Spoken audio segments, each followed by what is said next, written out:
Pasukan Vostok Rusia terekam menghancurkan kendaraan lapis baja Ukraina dengan serangan drone FPV.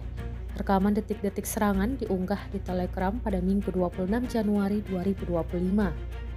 Kendaraan lapis baja yang tengah beroperasi maupun yang terparkir dan ringsek menjadi sasaran. Dalam keterangan unggahan disebutkan inilah momen pekerjaan tempur operator drone FPV dari Kompi ke-30, pasukan khusus kelompok Vostok Angkatan Bersenjata Rusia dari Buryatia di arah Donetsk Selatan.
Download Tribun X sekarang, menghadirkan lokal menjadi Indonesia.